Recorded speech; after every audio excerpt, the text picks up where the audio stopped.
নমস্কার বন্ধুরা, এক্সপ্লোরার সৈকত অফিসিয়াল চ্যানেলে সকলকে স্বাগতম। বন্ধুরা, আমরা সকলেই ভগবানের পূজা করি। এই পুজোর সময় বা ভগবানের চিন্তা করলে ভগবান আমাদের নানা ধরনের সংকেত দেন, যা থেকে বোঝা যায় যে আমাদের উপরে ভগবানের কৃপা রয়েছে। আজ এই ভিডিওতে এমন দুটি সংকেত আপনারা জানতে পারবেন যা আমাদের সকলের সঙ্গেই ঘটে। আমরা সেই ঘটনাটি বুঝতে পারি না বলে আমরা সকলেই এড়িয়ে যাই।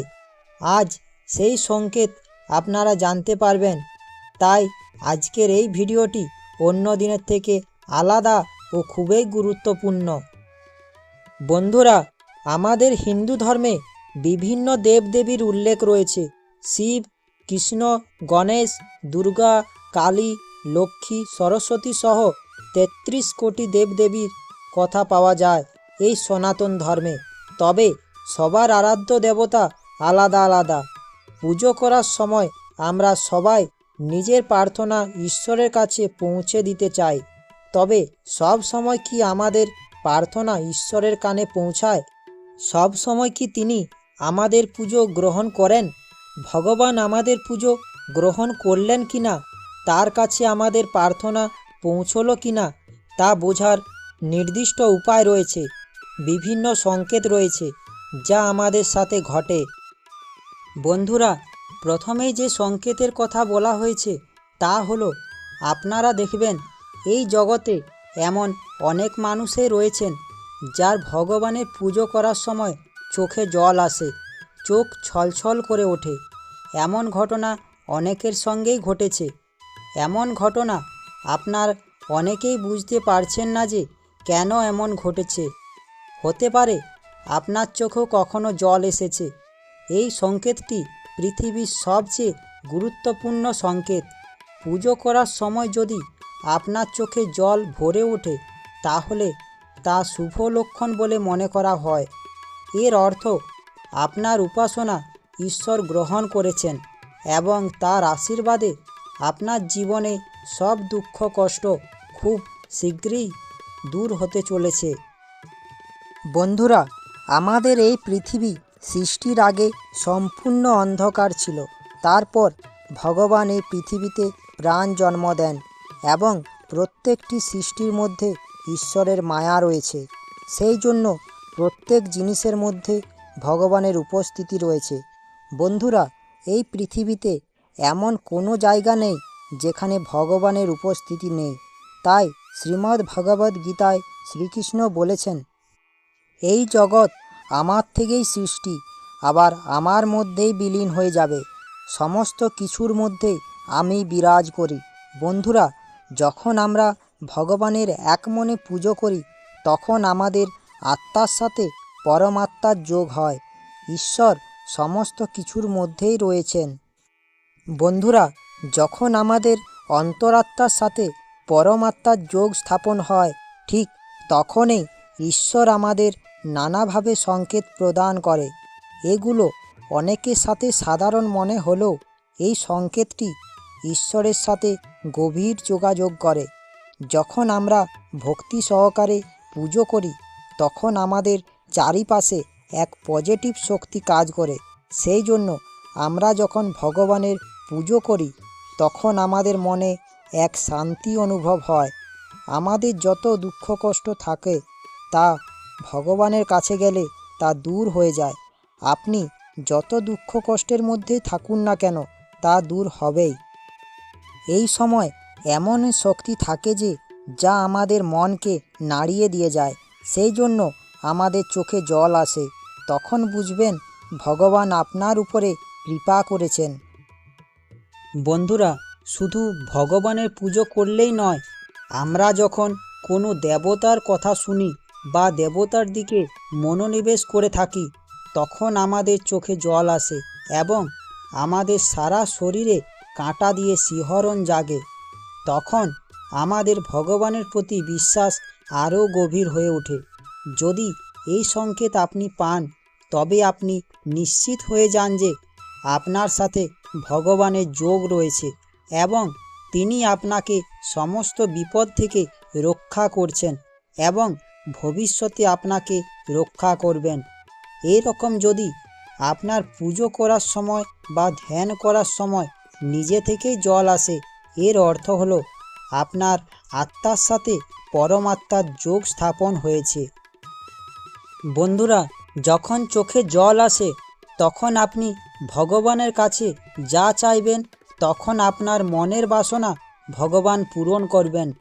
যদি আপনার এরকম হয় তখন আপনি আপনার মনের ইচ্ছা ভগবানকে অবশ্যই জানাবেন।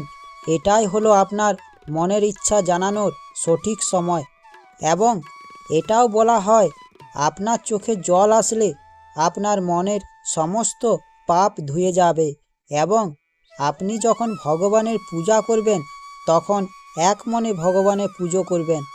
আপনার সমস্ত কিছু দিয়ে ভগবানকে পুজো করবেন এবং একটা কথা মনে রাখবেন, কখনো আপনি ভগবানের কাছে টাকা পয়সা সম্পত্তি এসব চাইবেন না, কারণ ভগবান কখনো এসব সহ্য করেন না।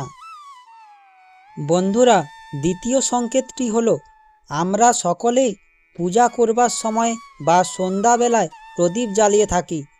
এই পুজোর সময় প্রদীপের শিখা যদি সোজা হয়ে উপরের দিকে জ্বলতে থাকে তাহলে বুঝবেন যে ঈশ্বর আপনার উপর তুষ্ট হয়েছেন এবং আপনার পুজো তিনি গ্রহণ করেছেন। তাই আপনি কখনো এটাকে সাধারণ ভাববেন না। আমরা অনেকেই হয়তো এই সবকে গুরুত্ব দিয়ে থাকি না।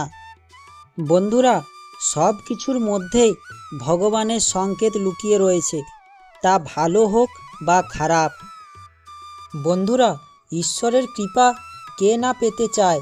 ঈশ্বর যেন সারা জীবন আমাদের উপর তার কৃপা বর্ষায়, সেই আশায় আমরা কত কিনা করে থাকি। আমরা সারা দিনে কতক্ষণ ঈশ্বরের সেবা করি তা একবার ভেবে দেখা প্রয়োজন, কারণ নানা ব্যস্ততার মধ্যে ঈশ্বরকে সারা দিনে অন্তত একবার ডাকতেই হবে বা তার সেবা করতেই হবে। পুজোর সময় আরও একটি শুভ সংকেত হলো বাড়িতে অতিথির আগমন। পুজোর দিন অথবা পুজো করার সময় যদি বাড়িতে অনেক লোকজন এসে উপস্থিত হন তাহলে বুঝতে হবে সেই পুজোয় ঈশ্বর অত্যন্ত সন্তুষ্ট হয়েছেন এবং আপনার উপরে ভগবান কৃপা করেছে। পুজো চলাকালীন বা পুজোর প্রস্তুতি করার সময় যদি কোনোভাবে আপনার হাত পুড়ে যায় তাহলে তা অশুভ হিসাবে মনে করা হয়। প্রদীপ জ্বালাতে গিয়ে বা আরতি করতে গিয়ে বা ভোগ রাঁধতে গিয়ে বা অন্য কোনোভাবে পুজোর কাজে হাত পুড়ে গেলে বুঝবেন আপনার কোথাও ভুল হয়েছে, আর সেই কারণেই আপনার প্রার্থনা ঈশ্বর গ্রহণ করেননি। বন্ধুরা, কোনো ব্যক্তি পুজো করার সময় ফুল দিলে যদি সেই ফুলটি মাটিতে পড়ে যায় তখন বুঝতে হবে সেই ব্যক্তিকে ঈশ্বর আশীর্বাদ করেছেন এবং এই ইঙ্গিত থেকেও বোঝা যায় যে শুভ সংবাদ আসন্ন এবং ঈশ্বর আপনাকে ফুল দিয়ে তার সংকেত দিচ্ছেন। বন্ধুরা, ভগবানের পুজো করার সময় পুজোর সব নিয়ম ঠিকমতো মানা জরুরি। সব নিয়ম ঠিকমতো না মেনে পুজো করলে পুজোর ফল পুরোপুরি পাওয়া যায় না। পুজোর বিধিতে কোনো ভুল হলে দেবদেবীরা রুষ্ট হন। প্রতিদিন পুজো করেও যদি আপনার জীবনে অশান্তি, আর্থিক সংকট, দুঃখ ও সমস্যা পিছু না ছাড়ে তাহলে কিভাবে পুজো করছেন তা ভালো করে দেখে নিন। তা হয়তো আপনার পুজোর পদ্ধতিতে কোনো ভুল আছে। বন্ধুরা, কথিত আছে যে পুজোর আগে যদি ধূপকাঠি জ্বালিয়ে ঘরে সুগন্ধি আসতে শুরু করে তাহলে এটাও ইঙ্গিত দেয় যে ঈশ্বর আপনার প্রতি খুশি। এছাড়া পুজোর সময় ধূপ বা ধুনোর ধোঁয়া সরাসরি ভগবানের দিকে চলে গেলে তাও শুভ লক্ষণ বলে বিবেচিত হয়। এর অর্থ হলো ঈশ্বর আপনার প্রতি খুশি হয়েছেন। বন্ধুরা, হিন্দু ধর্মে পুজোর গুরুত্ব অনেক। প্রতিদিন মানুষ সকাল সন্ধ্যা বাড়িতে দেবতার পুজো নিবেদন করে। অনেক সময় পুজো করতে গিয়ে ফুল পড়ে বা প্রদীপ নিভে যায়। পুজোর সময় প্রাপ্ত এই লক্ষণগুলি থেকে বোঝা যাবে যে ভগবান আপনার উপরে খুশি নাকি রাগান্বিত। এমন কিছু শুভ লক্ষণ রয়েছে যা দেখার যে ঈশ্বর আপনার প্রতি খুশি। আশা করি ঈশ্বরের এই সংকেতগুলি শুনে আপনাদের ভালো লাগবে। ঈশ্বরের এই সংকেতগুলি শুনে ও দেখে ভালো লাগলে আমার চ্যানেলটা সাবস্ক্রাইব ও লাইক করার অনুরোধ রইল। ঈশ্বরের এই সংকেতগুলি সকলের কাছে পৌঁছে দেওয়ার চেষ্টা করবেন, যাতে তারা ঈশ্বরের আশীর্বাদ লাভ করেন। ধন্যবাদ।